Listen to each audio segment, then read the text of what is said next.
Antes de começar, uma sugestão. Para mergulhar nas histórias, use fones de ouvido. É dia de conselho de classe. Hoje não tem sinal. Hoje, todos os estudantes estão de folga ou com alguma atividade diferente. Por causa da pandemia de coronavírus, a reunião é por videochamada. Num conselho de classe, professores de todo o time pedagógico se reúnem para discutir o processo educacional e pensar em formas de garantir a aprendizagem dos alunos. Mas peraí, tá mostrando aqui que minha conexão está ruim. A minha internet aqui, ela tá com alguns problemas, sabe? Mas questão de 1 minuto, 2 minutos ali eu já retorno. É só problema estrutural mesmo, assim. Meu nome é Esther, eu sou professora de inglês num curso de línguas, curso particular, e eu dou aula de inglês já há 10 anos. Nosso método de ensino é comunicativo, então se dá pela interação, básica e exclusivamente. Rafael de Castro Meriti. Sou professor de História, formado em 2008 pela UEPG, Universidade Estadual aqui de Ponta Grossa, cidade onde eu vivo. Sou mestre em ensino de História pela UEPG também. Eu fui professor do Estado desde 2012 até os dias de hoje. Eu sou Vivian, tenho 38 anos, dou aula desde os 18. Comecei como voluntária em ONGs, né, dando aula de flauta, dança, música, artes também, artes plásticas, né? Então, meu nome é Arthur Cabral, eu sou professor da rede pública de Pernambuco. Atualmente eu trabalho na Escola Deputado Oscar Carneiro, que fica no município de Camaragibe, região metropolitana do Recife, e tenho trabalhado com estudantes do ensino fundamental. Dou aula de ciências para o 6º e 7º ano. Meu nome é Marcela Polo, eu trabalho na rede privada de ensino. Eu sou professora do 5º ano, sou professora polivalente. Significa que eu dou aula de todas as matérias para os alunos, então eu sou como responsável daquela turminha. No caso, eu trabalho numa escola internacional, então eu dou aula de todas as matérias em inglês. Rafael, Esther, Vivian, Arthur e Marcela moram no Brasil, país que ocupa a última posição em um ranking que avaliou a valorização de profissionais da educação em 35 países, o Índice Global de Status de Professores 2018. E esse é só um dos motivos que faz com que também aqui no Brasil, quase 1/4 dos profissionais queira deixar a profissão nos próximos 5 anos. Você já parou para pensar em quais papéis os professores desempenharam na sua vida? Já parou para pensar nos desafios de escolher ser professor num país que desvaloriza tanto a educação? E mais, já pensou somar a tudo isso uma pandemia que obrigou o sistema educacional a se adaptar da noite para o dia? É dia de conselho de classe. Eu sou Gabriela Viana e esse é o Vozes. Vozes. Vozes. Vozes. Vozes. Histórias e reflexões. Então, é o seguinte, este conselho de classe será um pouco diferente. Nós vamos falar sobre o que leva uma pessoa a escolher ser professor no Brasil, o que a leva a continuar sendo professor no Brasil e o que se espera desse profissional e desse país. A minha visão é que o ensino, primeira coisa, você está trabalhando com um ser humano. Você não está trabalhando com uma máquina, você está trabalhando com o ser humano, e cada ser humano tem sua realidade, tem sua situação. E daí a gente discute cada aluno. Por quê? Porque esse aluno, esse bimestre, não produziu. Aí vem a pedagoga e conta, mas aconteceu isso com a família dele, então ele está tendo tal e tal problema. Então, cada um ali é um universo completamente diferente. Então, pegar o ensino, querer padronizar e botar assim para... não dá certo. Não é aí que se está construindo um ser humano crítico, um ser humano pensante, né? Ele pode te responder com boas notas, mas boas notas não está longe de significar aprendizado de alguma coisa. Então, eu tenho essa força mesmo, que é muito idealista, que todo professor tem, e quando não tem, ele deveria ser muito honesto, deveria sair da profissão. Porque não dá para a gente não ter isso, né? Quando a gente é professor, essa vontade, essa ideologia de fazer a transformação mesmo, né? De que as pessoas aprendam, que o conhecimento nos torne pessoas melhores, porque o conhecimento por si só, para você colecionar títulos, para você ganhar prêmio ou fazer doutorado, mestrado, se ele não chegar onde ele precisa chegar para transformar outras pessoas também, ele não serve para nada. Não é de interesse de muitos governos, eu não estou falando só do atual governo, mas de todos os governos que a gente viveu. Acho que a gente nunca teve aquele projeto de falar, pronto, agora a educação é o projeto de nação do país. Os professores fazem parte desse projeto de nação. Uma população crítica, uma população bem educada, é uma população que exige mais. Talvez isso não seja interessante para muitas pessoas. E a gente não desiste, a gente está sempre buscando uma alternativa, uma estratégia para superar essas dificuldades. Preciso começar te apresentando Rafael, Vivian e Arthur. Eles compartilham um amor, o ensino público. Falam sobre isso com um brilho nos olhos. Rafael gesticulava muito sempre que falava do quão importante seria termos um ensino público de qualidade. Ele tem prazer em falar sobre a profissão e isso ficava claro a cada palavra. Rafael é, sem dúvida, um entusiasta da educação. Ele e o Arthur representam a minoria neste episódio e não é à toa. É que homens são mesmo a minoria dos professores brasileiros. Dados da OCDE mostram que mais de 70% dos profissionais de educação por aqui são mulheres, o que me fez lembrar que eu não tive nenhum tio durante a educação infantil, só tias mesmo. Também foi assim para você? Mas enfim, voltemos ao Rafael. Como ele contou na apresentação, mora no sul do país. É professor numa escola pública em Ponta Grossa, no Paraná. Eu sempre achei que ser professor é uma coisa muito altruísta. Tem que gostar muito desse negócio estranho que é o ser humano. E tem que ser paciente, para não dizer evoluído.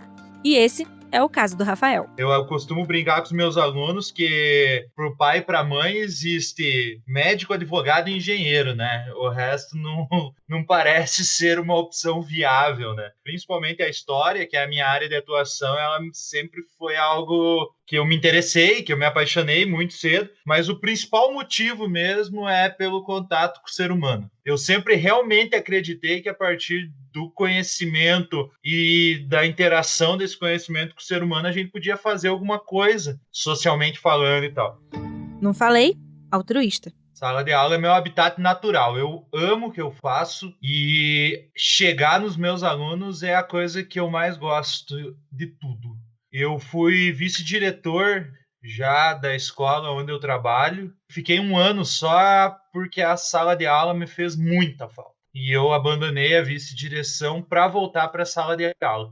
A falta da sala de aula, do contato com os meus alunos é um problema seríssimo para mim, mesmo. Eu sou muito realizado no que eu faço e hoje eu não trocaria a minha sala de aula, o meu ensino médio, a minha escola da periferia por uma universidade, por exemplo. Esse não é o meu ideal, não é o meu sonho.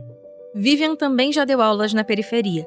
Lecionou em Americanópolis e na favela Alba, na zona sul de São Paulo. Escolheu a profissão justamente pelo mesmo motivo que o Rafael, o social, a possibilidade de fazer algo. A política pública é feita para não funcionar. Desde as pessoas que escolhem estar na escola pública, que são pessoas que se sujeitam a ganhar um salário muito ruim, trabalhar em condições que são muito adversas, e aí a gente sabe que não é um professor muito bem formado. Infelizmente, a nossa sociedade tem isso, né, de você ter o status social e dinheiro que a sua profissão proporciona. Então, um professor que é bem formado, né, formado numa universidade boa, vai preferir dar aula em grandes escolas particulares, vai preferir dar aula em faculdade, vai seguir sua carreira mestrado e doutorado e vai para carreiras que, assim, dentro do universo do professor que é tão desvalorizado, vai para o que é o mínimo de valorização dentro desse universo. E a gente sabe que o professor de escola pública não é valorizado, né? Mas eu nunca pensei muito nisso. Tanto que eu trabalhava em 3 ONGs na escola pública para conseguir me sustentar, pagar minhas contas, porque também eu acho que essa coisa do social me tomou de uma maneira irreversível. Eu queria fazer alguma coisa, eu olhava e pensava, eu preciso fazer alguma coisa. Não é possível que o nosso país é assim, tão decadente. Foi aí que ela conheceu Mariana. A Mari era uma aluna que tinha problemas familiares muito sérios ali no Americanópolis, o lugar que eu trabalhei. E ela tinha um irmão esquizofrênico, pais separados. Ela tinha 6 anos e ela era muito genial, muito, assim. Dessas crianças que a gente sabe que são especiais mesmo, assim, muito esperta, né? E era uma época que eu dava aula de flauta e de artes. E eu apresentei o Miró. Num dia, trouxe a tela, coloquei projetada. E ela fez colocações muito, assim, Ela foi melhor do que qualquer crítico de arte, sabe? Lendo a obra, imaginando.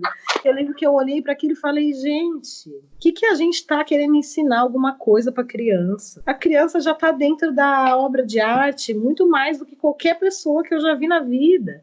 E eu lembro que esse dia me deu um negócio, assim. E aí eu lembro que eu pensei e falei, gente, é isso que eu preciso fazer. É para isso que eu estou estudando, que eu vou estudar.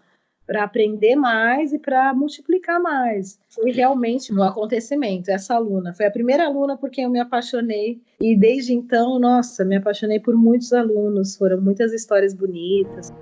Mariana foi a inspiração de Vivian para escrever uma coletânea de livros chamada Arte à Infância, sobre artistas consagrados da arte moderna mundial. A obra ganhou até o Prêmio Jabuti em 2017, e o livro conta a história de Mari Miró. Eu acho que tem essa pegada mesmo de valorizar a criança no processo de ensino e aprendizagem, né? Então, a história vem e depois tem várias atividades que trabalham com o texto de maneira plástica, do movimento e com outras propostas textuais, principalmente para a primeira infância e ensino fundamental. E todas as práticas eram práticas minhas, era o que eu fazia e o que eu faço mesmo com as crianças até hoje, né, na escola pública. Então fiquei bastante feliz. Primeiro que é uma personagem negra, né, que tem essa discussão da força mesmo, né, da periferia. E fiquei feliz que foi reconhecido, que ganhou, nunca imaginei. Eu pedi para a editora me inscrever para ficar pelo menos entre os 10, para que as pessoas conhecessem a obra, porque eu sei que é assim que funciona o mercado editorial, que as escolas iam só indicar se tivesse com alguma láurea de algum lugar que falasse que era bom. E aí eu fiquei entre os 10, que acho que foi o dia mais feliz da minha vida, assim. E depois eu ganhei, né, em primeiro lugar, foi muito bacana. Como muitos professores, se divide entre mais de uma escola. Também dá aula na rede privada em um bairro nobre da cidade. Eu estava chegando na Alba, né, que é essa favela que eu trabalhei durante 8 anos, e aí eu estava saindo do carro, um aluno falou assim, professora, a senhora dá aula lá no Rainha, né? Aí eu falei assim, dou aula no Rainha, mas como você sabe, você conhece o Rainha? Aí ele respondeu, não, é que a minha mãe trabalha na casa do Gabriel, que você dá aula no Rainha. Foi impressionante, né? Porque daí eu falei, gente, eu tô dando aula pro filho da empregada e pro filho do patrão. E eu tô dando a mesma aula. E eles descobriram porque eles jogavam videogame, porque eles jogavam juntos e ele tava no seu que escrito Alba. Então eles começaram a entender, eu fui um elo, né, entre essas duas realidades muito diferentes, né, de São Paulo. Eu achei muito maluco, assim, que isso tivesse acontecido. São mundos muito diferentes que dificilmente alguém teria a oportunidade de ver, né? Então achei uma feliz coincidência, ainda vou escrever um texto sobre isso. Circular por realidades tão diferentes fez com que Vivian ganhasse uma outra visão de mundo e da profissão. E era perceptível como aquilo mexia com ela e também como a motivava. E desde então, eu já vivi um processo sofrido mesmo, de ir todo dia do lixo ao luxo, do luxo ao lixo, né?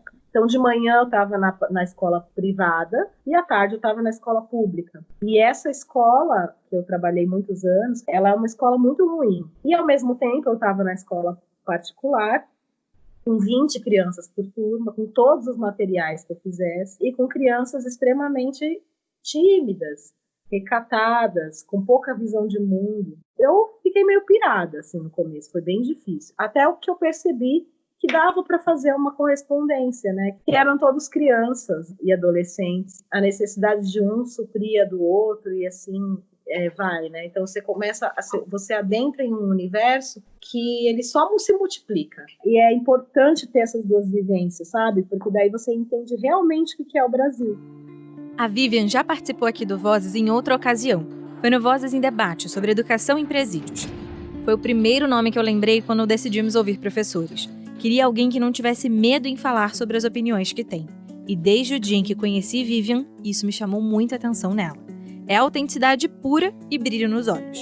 No dia em que mandei um WhatsApp falando sobre esse episódio, ela me respondeu com que coincidência, acabei de fazer esse vídeo, é claro que topo. O vídeo fala sobre como a pandemia de coronavírus afetou as escolas públicas. 6 minutos e 45 segundos de um grande soco na boca do estômago. Ela entrevista responsáveis e estudantes e escancara em poucos minutos muitas mazelas do nosso país, a deficiência de acesso à educação de qualidade e a terrível desigualdade social.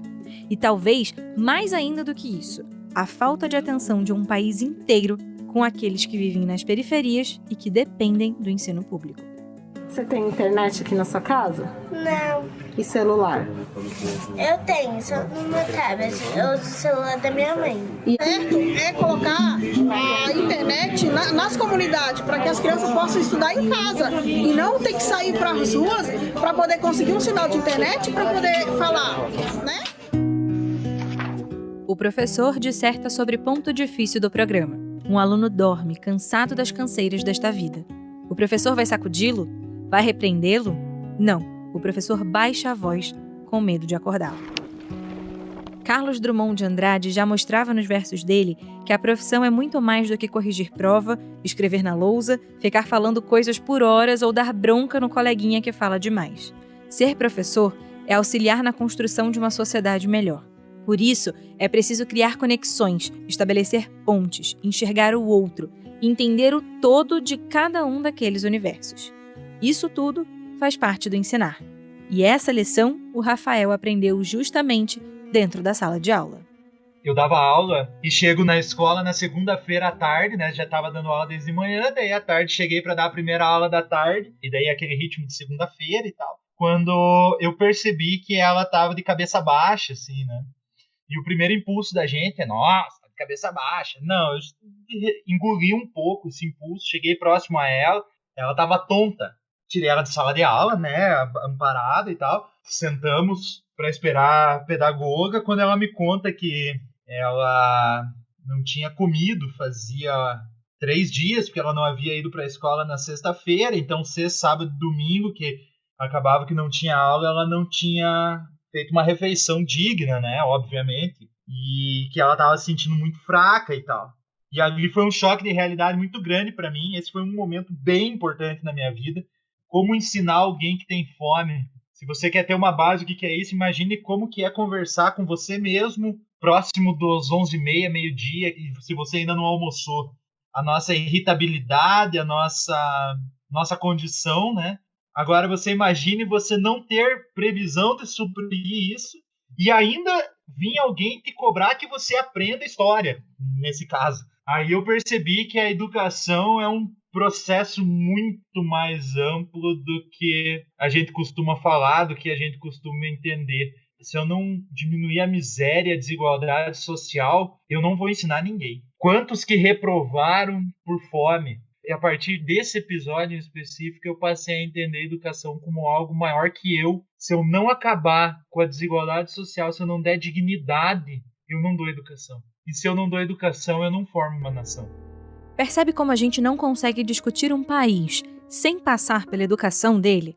Educação é dar ao ser humano dignidade, oportunidade.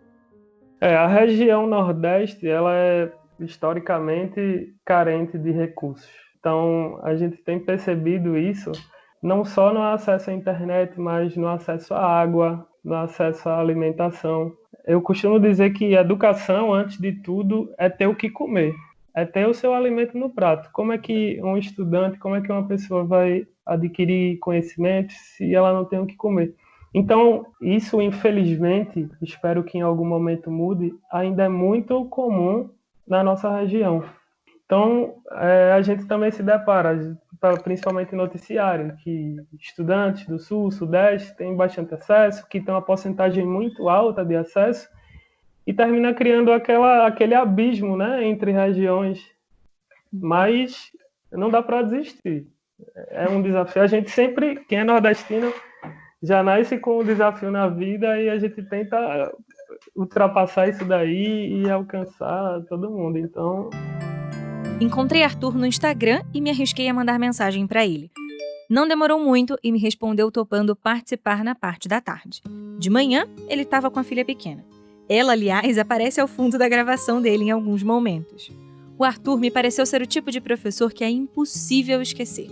Ele estava apreensivo no dia e me confirmou isso com a mensagem que me mandou depois, agradecendo pela entrevista. Mas esse nervosismo dele foi se perdendo ao longo do caminho, dando lugar a uma potente voz. Me contou que a escolha da profissão veio dos exemplos que teve ao longo da vida e da inspiração provocada pelos professores que ele teve. Durante o meu ensino básico, que teve grande parte no ensino público, tive alguns exemplos de profissionais que nunca desistiram de mim, de amigos, mesmo com toda a dificuldade existente na rede. Além disso, eu tive exemplos na família. Eu tive um tio, professor, que se formou em licenciatura já aos seus 45 anos de idade, depois de passar a vida toda trabalhando como vendedor de loja. Então, acho que esses exemplos foram muito fortes, marcaram demais na minha vida, e eu decidi que queria isso para a vida também e que queria contribuir de alguma forma para que mais jovens pudessem ocupar não só o mercado de trabalho, mas academias, enfim, tudo isso. Ele tem o mesmo brilho nos olhos da Vivian e do Rafael ao falar sobre a profissão.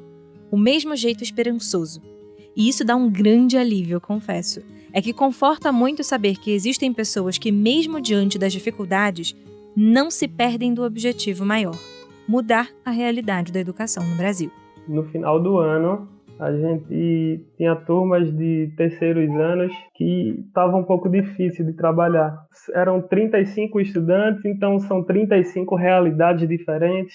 E esses estudantes me chamaram em sala de aula e quiseram fazer um pacto de que todos tentariam, de alguma forma, ocupar a universidade. A gente teve exemplo aqui não só do senhor, mas dos outros professores. Eu sei que a gente aperreou muito, eu sei que a gente brincou muito, mas esse final de ano fez isso tocar na gente. Então a gente vai tentar, de alguma forma, todo mundo entrar na universidade e fazer algum curso. E alguns deles conseguiram entrar na universidade pública. Então aquilo foi muito marcante, sabe? Faz você olhar para trás e dizer, cara, o trabalho foi massa, o trabalho deu certo. Porque eu acredito que o estudante menos favorecido, o estudante pobre, ele merece ter voz, ele merece ser visto. Quando conversei sobre isso com a Vivian, ela lembrou do desafio que é estar na linha de frente dessa construção e, ao mesmo tempo, se sentir sem poder. Se arrumou no sofá, reposicionou a câmera e falou com a firmeza de quem tem esperança em um futuro melhor. Crianças que conseguiram coisas muito boas e crianças que, infelizmente, não conseguiram, que se perderam no caminho, principalmente dessa realidade de periferia do Brasil, que se perdem, que morrem, que são mortas, assassinadas, que vão para o tráfico, e crianças geniais, né, que a nossa sociedade, não digo nem só governo, não dá conta de direcionar, né? A gente não cuida da nossa juventude, então nem da juventude de elite, nem da juventude de periferia. A gente percebe que eles sofrem diversos tipos de violência em diversas ordens diferentes. Alguns de ordem material, outros de ordem emocional, mas a gente poderia estar aí com uma juventude que se entendesse, que se integrasse, que se respeitasse enquanto humanidade, e a gente não está conseguindo, né?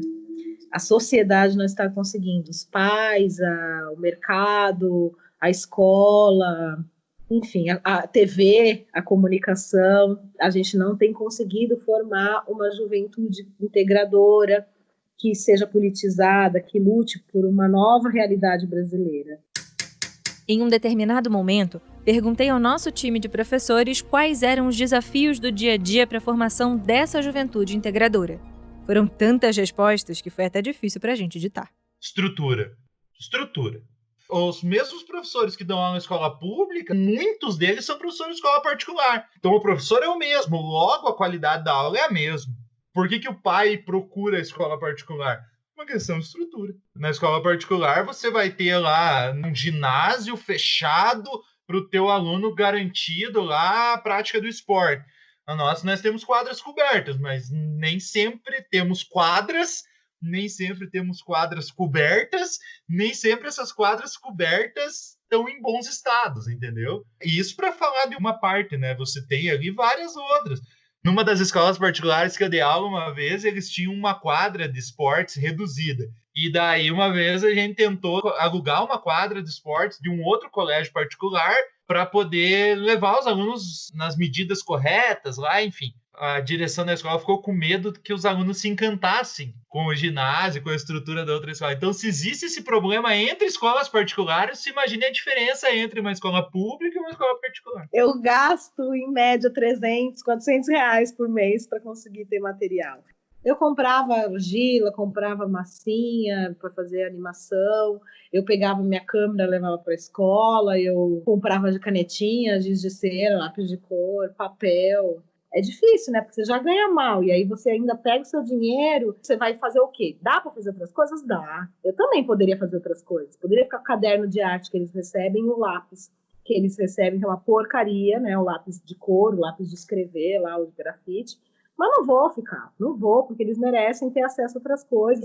Eu não sei o que a nossa classe fez para a sociedade, para a gente ser tão pouco valorizado, eu não consigo entender, sabe?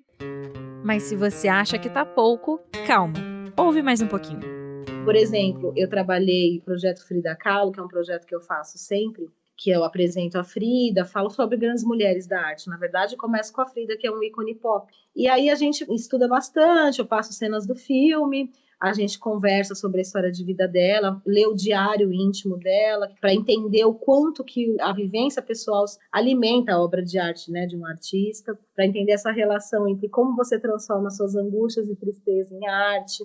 E no final a gente faz uma foto que é do projeto Todos Somos Frida, que é um projeto mundial, é um hashtag que as pessoas se caracterizam de Frida. E aí eu fiz esse projeto, da maior inocência do mundo, né? Fui bem clara, falei, olha, quem quiser, a gente termina com isso. Expliquei os dados, expliquei a morte, expliquei porque a Frida é um ícone feminista. Falei um monte de coisas e todas as pessoas quiseram fazer. Os meninos e meninas de Frida. Mas pra quê? Nossa, eu quase que mandava embora. Os pais disseram que eu estava influenciando a bissexualidade, falaram palavras chulas, que eu era tipo um puta feminista, que onde já se viu fazer isso, que eu era uma criança de 12 anos, que eu não tinha esse direito.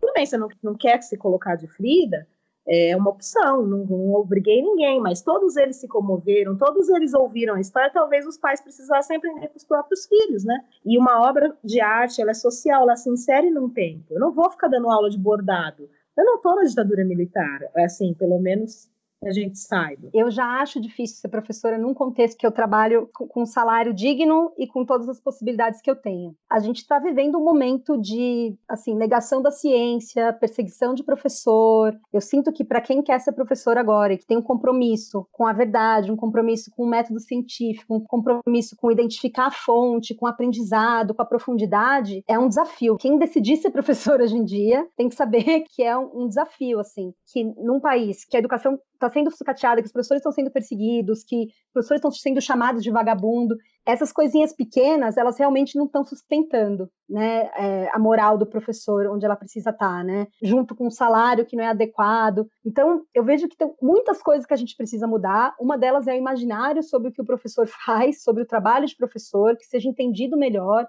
porque eu sinto que então, muita gente diz, o professor é doutrinador, o professor, ele é isso, ele é aquilo. Muita gente fala pelo professor e pouca gente dá voz para o professor falar da própria história, né? Você se lembra da Marcela, né? Ela é a professora polivalente numa escola particular. E apesar das experiências no começo da graduação, hoje ela é um ponto fora da curva e leciona em um mundo bem distinto do Rafael, do Arthur, da Vivian e da Esther. Marcela trabalha em uma das escolas mais caras de São Paulo. Mas sabe uma coisa muito interessante sobre a forma como ela sempre se coloca? Ela reconhece isso e faz questão de pontuar o tempo todo como o local de fala dela era diferente do hegemônico no país. E eu sempre coloco em perspectiva, eu acho que é importante contextualizar. Eu nunca digo sem lembrar que a minha situação é extremamente privilegiada, né? E sem entender que o contexto é diferente.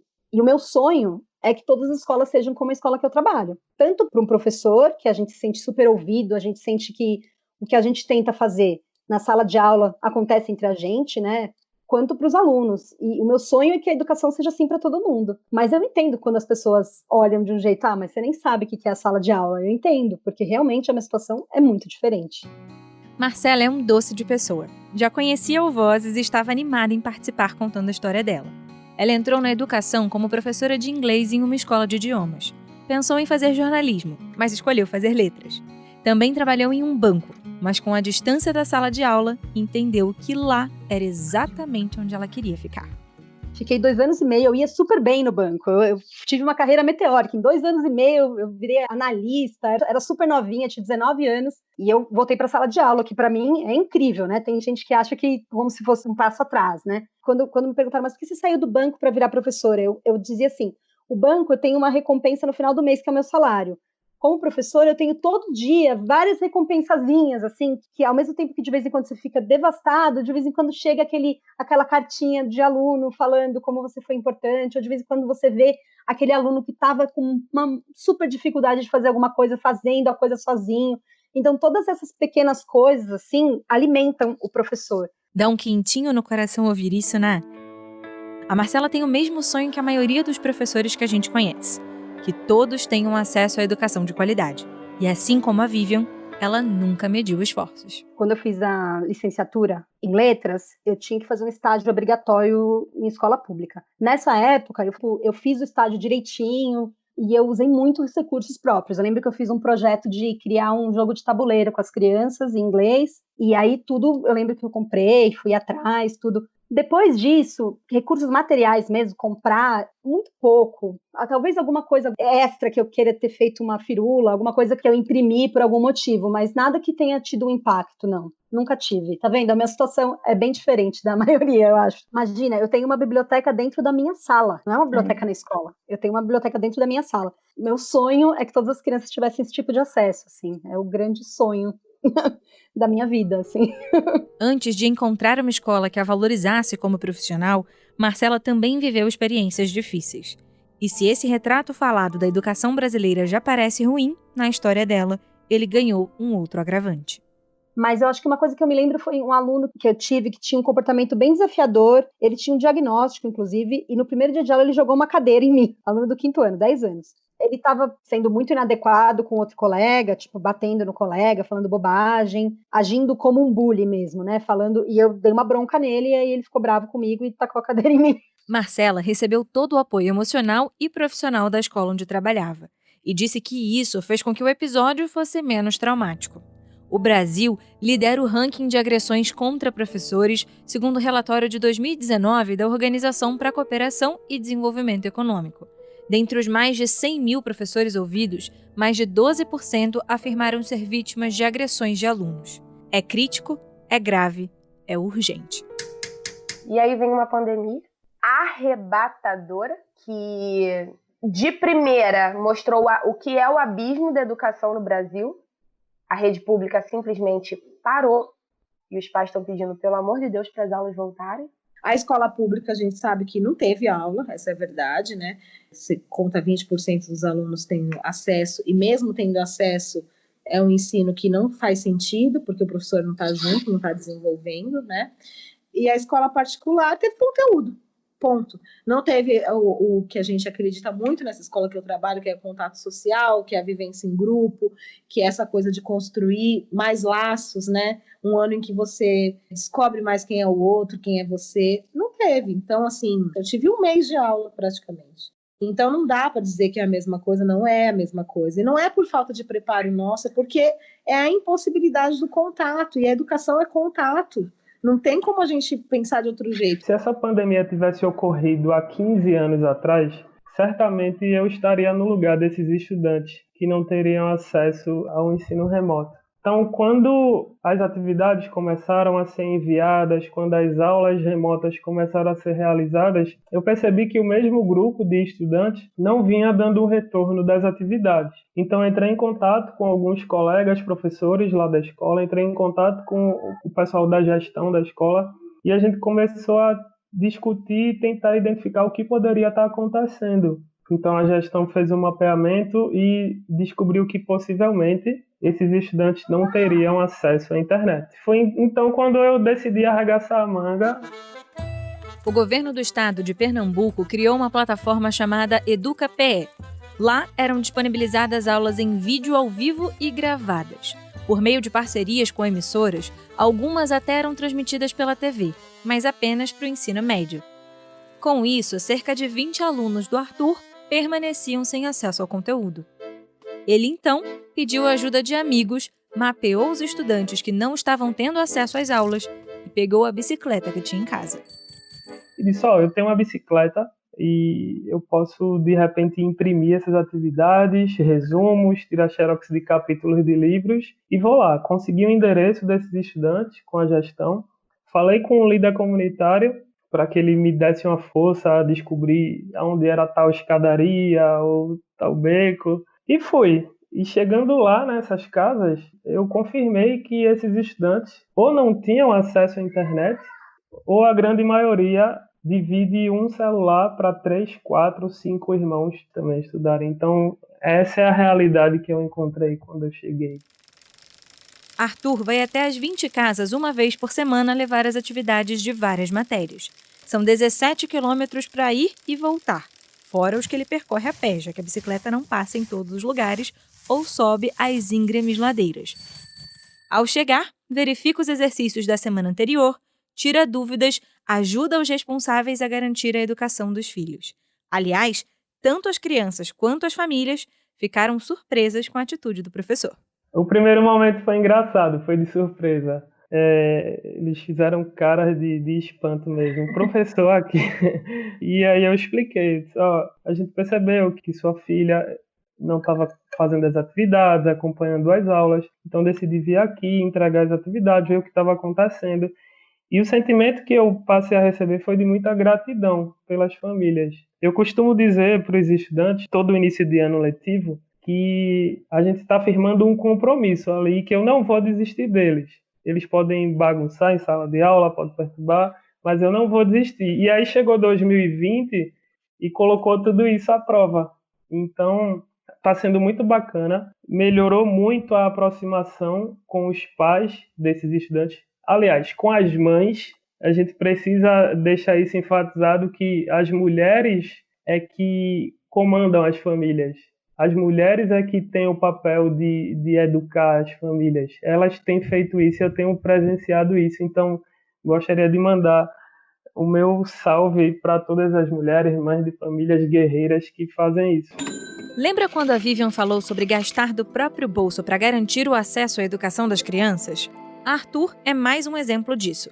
São cerca de R$100 semanais entre as cópias e envelopes necessários. E é comum a gente achar tudo isso muito lindo, né? E olha que louco que isso é. É mesmo uma atitude linda, mas ao mesmo tempo também é absurdo. O acesso à educação é um direito constitucional e por aqui negligenciamos a nossa própria Constituição.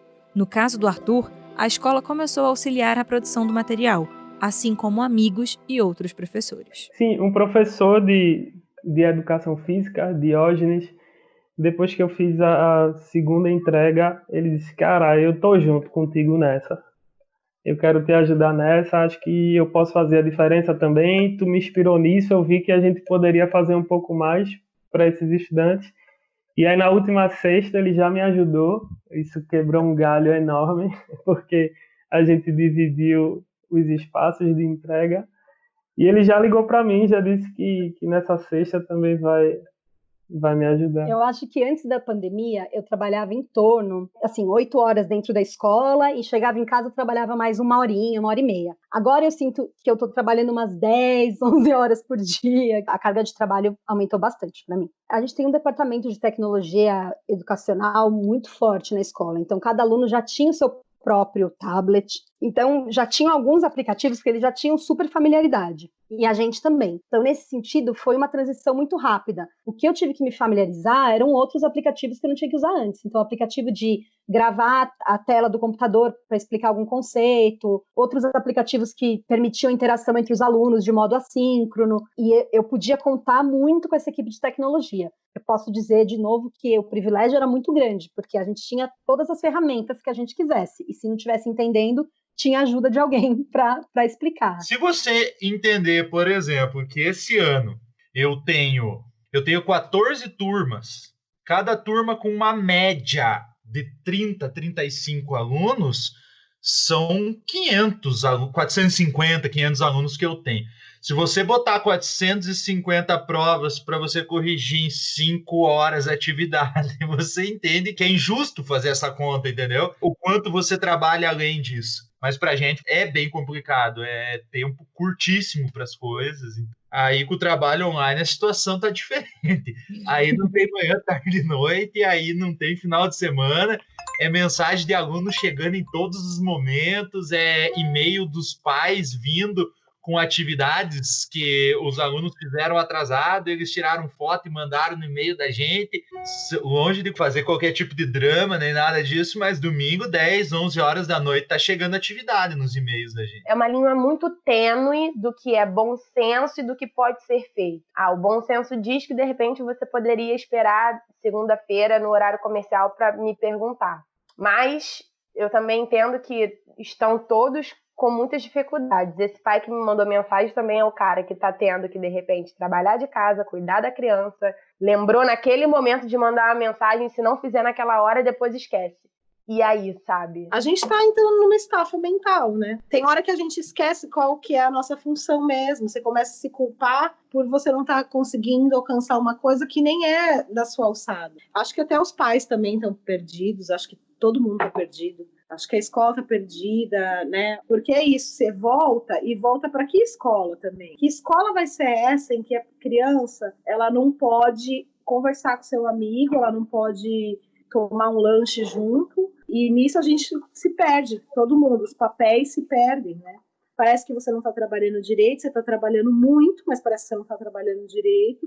Acho que os alunos têm a mesma coisa. Que escola é essa? Mas eu passei o ano e não fui para a escola, né? Então eu acho que para todo mundo é uma sensação de fracasso, né?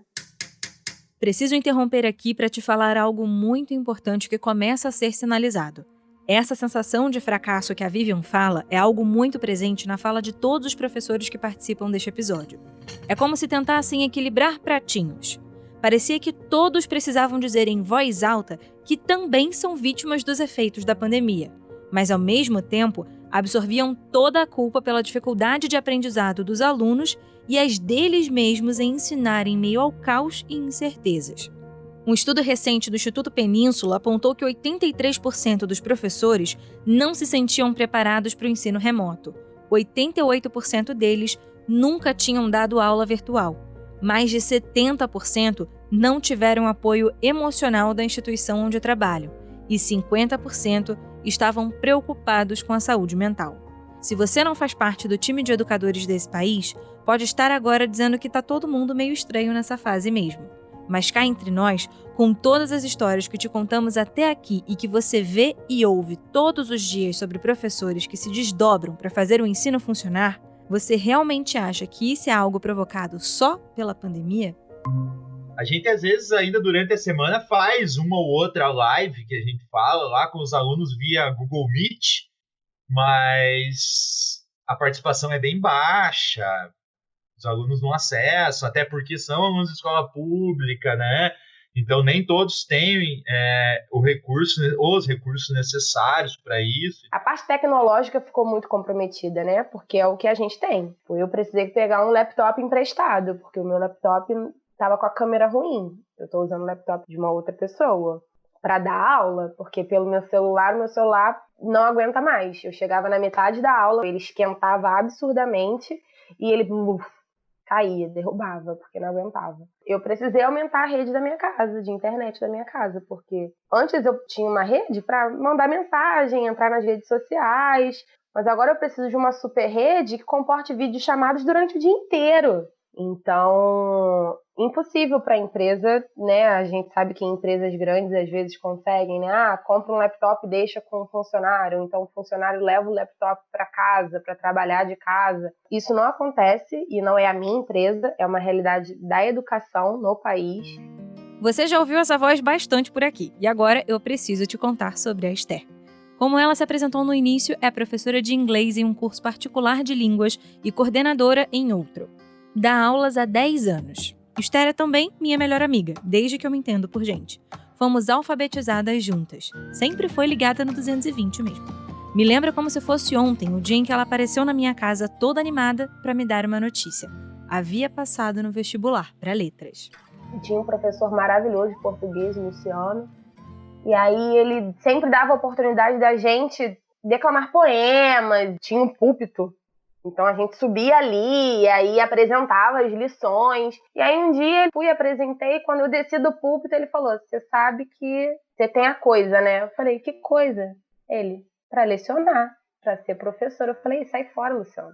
Eu não quero morrer de fome, não. Ri, brinquei, saí. Mas aquilo ficou na minha cabeça. Eu ainda não tinha feito as inscrições para as universidades, né? Naquela época não era unificado, eu tinha que fazer as inscrições individuais para cada universidade. E aí eu lembro que eu coloquei como segunda opção, letras, português e inglês. Nem sei por quê. Passei para psicologia na UF e aí numa reclassificação eu passei para letras.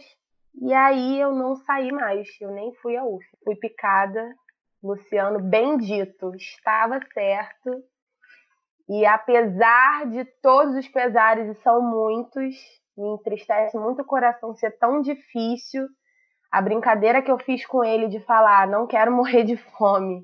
É óbvio que não é assim, mas para não morrer para ter uma vida digna, com o mínimo de conforto, a gente tem que trabalhar muito. A gente trabalha muito, a gente trabalha em casa, eu acho que é uma das poucas profissões que trabalham durante as horas de trabalho e levam uma carga igual ou maior de trabalho para casa, e a gente não tem remuneração extra por isso. Então, assim, o que estão fazendo com a gente, sabe? Assim como Rafael, Arthur, Vivian e Marcela, Esther também trabalha muito. E nesses tempos de pandemia, tá muito pior. Para você ter uma ideia, eu precisei marcar horário com dias de antecedência para essa entrevista acontecer. Eu acho que eu nunca tinha marcado hora para falar com a minha melhor amiga. Ela estava apreensiva para a entrevista, o que eu posso te falar, achei bem estranho, porque ela é a pessoa mais espontânea e intensa que eu conheço, e tem nas palavras aliadas para expressar os sentimentos. Eu nem precisava perguntar muito e as experiências dela já iam saindo, sabe? Coisas que eu nem fazia ideia de que tinham acontecido. Já era 8 da noite quando começamos a nossa conversa. Isso aqui é, inclusive, produto da quarentena da minha vida como professora. Controle emocional zero, que a gente faz, come os dedos. Realmente, eu nunca tinha visto com as unhas tão curtas. A nossa conversa foi por videochamada, obviamente. E foi curioso olhar para ela como professora e refletir sobre a realidade que ela vive. A gente falou pouquíssimas vezes sobre isso. Eu sempre a admirei profissionalmente. Esther é batalhadora, não desiste. Ela mora na cidade onde crescemos, São Gonçalo, na região metropolitana do Rio de Janeiro. E é lá também que ela trabalha. Na hora da nossa conversa, ela estava exatamente no lugar onde montou a sala de aula dela durante a quarentena, o quarto. Esse lugar aqui nem é o meu lugar preferido mais, porque eu entro aqui e vira sinônimo de trabalho.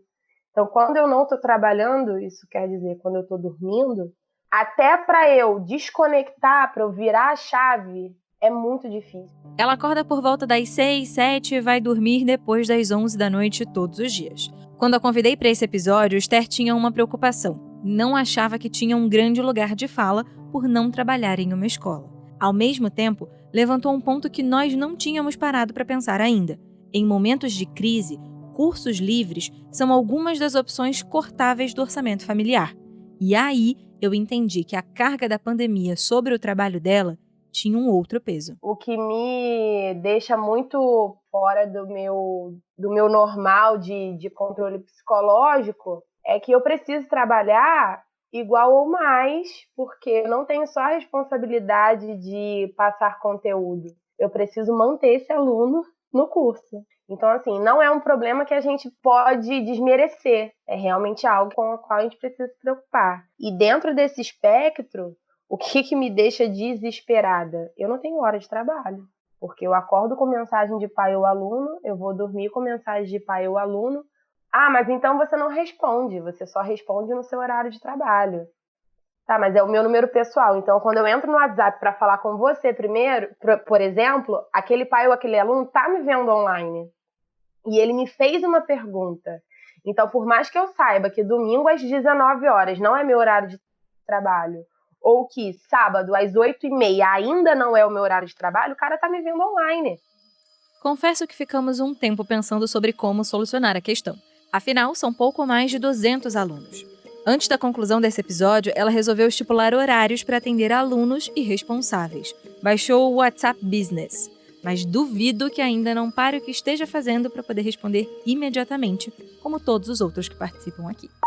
Nessa pandemia tem sido bem comum ver pais, mães, responsáveis, todo mundo de cabelo em pé com o tal do ensino remoto. Afinal, muitos não têm a menor didática e nem estudaram para ter. Se você se vê minimamente nesse cenário, já deu para entender que é um vulcão em erupção, né? Então, em dia de prova, para não ficar muito tumultuado, a gente tranca os microfones, né? E a comunicação fica pelo chat. Mas você imagina, se 7 pessoas mandam mensagem ao mesmo tempo, há uma 7ª pessoa que vai ter que esperar pela resposta das outras 6, né? Porque não estão respondendo, meu filho fez uma pergunta e ainda não foi respondida. E aí ligaram pra direção. Esse dia foi bem complicado. Falta um pouco aos pais responsáveis que vão ouvir esse podcast. Por favor, nós não somos máquinas. Se não der para pensar com empatia, com coração, é só pensar em termos práticos. A gente não vai querer fazer a coisa 2 vezes. Então a gente está fazendo o melhor que pode para tudo isso ser válido. É óbvio. Eu me lembro que na minha escola era normal escutar que alguns professores trabalhavam em outro colégio ou davam aulas particulares aos finais de semana. E eu achava que isso acontecia por amor pela profissão. Também eu não estava totalmente errada. O amor estava ali, mas é muito mais profundo do que isso. Naquela época, eu não percebia que esse normal era resultado dos péssimos salários que a profissão tem. Isso não se limita ao ensino público. Professores de escolas particulares também acabam buscando outras fontes de renda para conseguirem pagar as contas do fim do mês e terem melhores condições de vida. Escolas particulares imensas oferecendo R$8 a hora-aula. R$8 a hora-aula. A hora do meu trabalho tá valendo R$8 é porque alguma coisa está muito errado. As entrevistas, os recém-formados, quando não tem concurso público, que é a tendência, inclusive, no nosso país por um tempo, né? Esse recém-formado, ele busca a rede particular. E a rede particular sabe disso. E a rede particular gosta disso. Porque eles não se importam em oferecer R$8, R$11 a hora-aula. Eu conheço professores que estão trabalhando hoje, né, nos dias de hoje, em escola particular, que estão recebendo R$11 a hora-aula. Uma consulta médica de 1 hora, você não acha por R$8, R$11. E é o que eles nos oferecem em muitos lugares. Então, ali eu vi que existiam problemas seríssimos com a nossa profissão. Moro em São Gonçalo, né? O piso, e eu conheço e sei de escolas que pagam o piso da hora-aula de um professor é R$10. Então, não estou na pior empresa em termos de remuneração, mas é um padrão. A remuneração do professor é baixa. Então, se você colocar dentro de um espectro de hora-aula do professor, eu acho que a gente pode colocar numa média de R$18 a R$20 aqui em São Gonçalo. Num professor de ensino médio ou um professor de curso livre. Então, isso é um crime. O que fazem da educação nesse país é um crime. Eu acho que é um reflexo da falta de prestígio que a nossa profissão tem, né? Eu considero a remuneração muito inadequada, é o que você falou. Os professores têm que trabalhar em várias escolas, muitos professores dão aula, vende Avon na escola, vende brigadeiro, faz um monte de coisa para dar conta. Eu acredito que eu trabalho numa escola que tem uma remuneração adequada, mas é exceção mesmo. Tem muito o que melhorar ainda, e eu acho que isso casa com a falta de prestígio mesmo. A gente ouve muita homenagem, Dia dos Professores é homenagem para todo lado, somos guerreiros, vocês são incríveis, o professor tem o dom, e na verdade a gente não é isso. Eu não quero ser uma pessoa que tem o dom, eu sou uma trabalhadora que me esforça, que tem meus dias bons, meus dias ruins, mas eu tenho um trabalho que é importante demais para a sociedade, e que ele tem que ser valorizado assim, como um trabalho que eu faço, intencional, e que todos os professores tinham que se sentir assim, empoderados, como classe, como grupo de pessoas. Mas tá difícil mesmo, né? Com todos esses discursos. E por aí a gente vê a questão salarial, né? Eu não quero pagar caro numa escola, mas eu levanto a bandeira dizendo que o professor merece um salário de qualidade. O meu filho, ele tem hoje 1 ano e 6 meses. A primeira pergunta que eu fazia em todas as escolas que a gente ia era olhar para os professores e funcionários e perguntar: como é a remuneração de vocês? Primeira coisa que eu preciso saber numa escola é se a pessoa que vai ficar com meu filho, ela tá feliz lá dentro, ela tá sendo remunerada, ela tá tendo estrutura para isso. Então, eu fui visitar com a minha esposa diversas escolas aqui em Ponta Grossa. A hora que ele ingressar no ensino fundamental, ele já vai para uma escola pública e, se tudo der certo, ainda vai ser meu aluno. Dia desses, eu sentei no chão para organizar caixas guardadas no armário em casa. Surgiu um pequeno álbum de fotos, daqueles antigos com envelopes plásticos e a capa da marca de revelação. Essa capa já estava até meio capenga, presa apenas por um dos elos metálicos. Ali dentro, fotos de quando eu vestia um uniforme azul com uma estrela branca que segurava uma varinha. Jardim Escola Estrelinha Mágica. Era o dia da minha formatura na alfabetização, minha e da Esther. Na primeira foto, ao meu lado, estavam o meu avô e minha madrinha. Eu segurava o diploma toda orgulhosa. Eu sabia ler e sabia escrever. Na sequência, a maravilhosa e um pouco vergonhosa foto em que a Esther e eu aparecemos vestidas de leão e ratinho para dançar uma música da Eliana chamada A Dança dos Bichos. Eu ri ali o riso mais nostálgico dos últimos tempos. Ao virar a página, me vi de beca abraçada pela tia Anne, minha professora da alfabetização. Talvez ela nem imaginasse ali que eu iria lembrar dela para o resto da minha vida. Na sequência de fotos, foi me vendo crescer naquele uniforme. Foi naquele jardim escola perto da minha casa que eu aprendi o que significava ter amigos, onde aprendi disciplina e reforcei ensinamentos da minha família. Foi onde eu aprendi a trabalhar em grupo e a defender meu grupo. Foi lá onde tia Rita me ensinou como montar um pensamento numa redação, onde tia Lenilda me ensinou a ver as horas e ralou com o meu baixo rendimento na matemática, e onde tia Denise esperava na sala da coordenação quando eu me machucava, precisava conversar, esperar pelos meus pais ou simplesmente para tomar bronca. Elas foram algumas das minhas primeiras referências do que é ser professor, do que é estar todos os dias disposto a ouvir e a ensinar. Minhas primeiras referências do que era amor e entrega ao outro fora de casa. Ao mudar de álbum, me vi crescer em outros uniformes, com outros aprendizados e outros professores. Alguns que marcaram muito e outros que nem tanto. Mas fato é que todos eles que passaram por mim e os que passaram por você fazem parte de quem nós nos tornamos. Fazem parte dos ensinamentos que adquirimos na vida.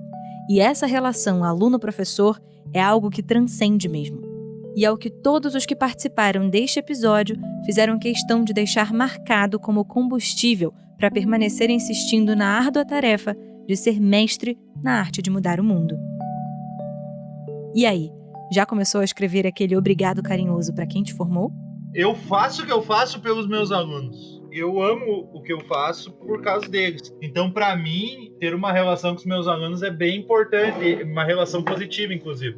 Quando eu fiz uma vez uma entrevista num colégio particular aqui em Ponta Grossa, a pessoa que estava me entrevistando perguntou para mim qual era a minha relação com os meus alunos. Eu falei para ele que eu fazia muita amizade com os meus alunos, eu gostava de um contato próximo com ele. Ele falou assim, mas professor só vai ter amizade com aluno aqui dentro depois de 2 anos. Eu agradeci a entrevista e falei que não me interessava na vaga de emprego, entendeu? Porque, embora esteja precisando, né, financeiramente falando, mas existem coisas que são insubstituíveis. Entre elas, o contato e a vivência com os alunos é absolutamente insubstituível para mim. O que me marca sempre é quando eu recebo um aluno ou uma aluna que está com uma dificuldade de fazer amizade, tem autoestima abalada, e aí ao longo do trabalho eu consigo ver o crescimento, consigo ajudar o aluno a navegar o social, se sentir mais confiante. A gente teve o final do ano escolar agora, que como eu trabalho numa escola internacional, o ano escolar acabou agora, né?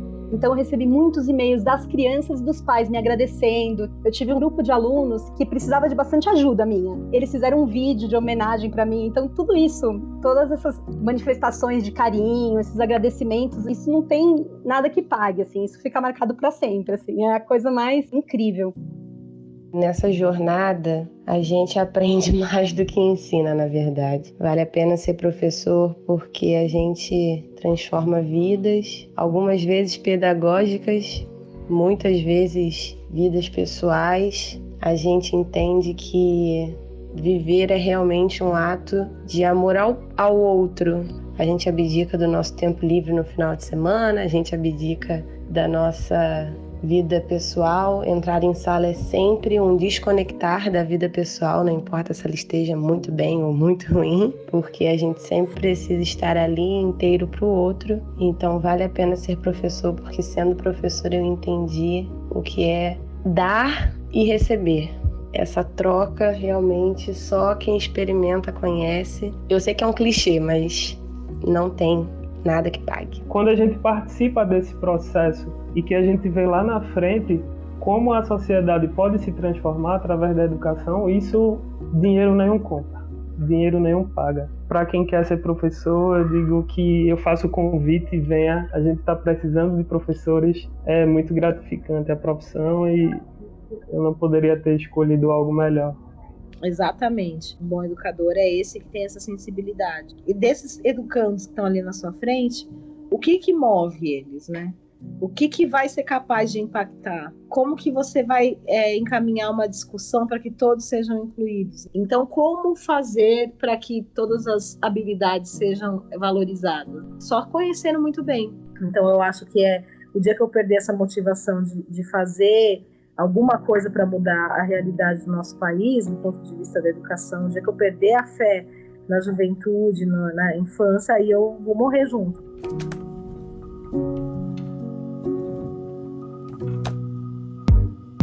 Agora, as vozes que participaram deste episódio. Na produção e roteiro, Érica Paixão, Gabriel Damião e eu, Gabriela Viana. Um agradecimento especial pela colaboração criativa no roteiro, Natália Mota. Na edição, Lucas Soares e Wellington Ramalhoso. Na sonorização, Cláudio Antônio. E você, que professor te marcou? Escreva para o vozes@cbn.com.br ou nos encontre nas redes sociais. É só buscar por @cbnvozes no Twitter e no Instagram. E no dia 10 de agosto, segunda-feira, às 6 horas da tarde, eu te espero lá no Instagram do Vozes pro Vozes em Debate. Até o próximo Vozes!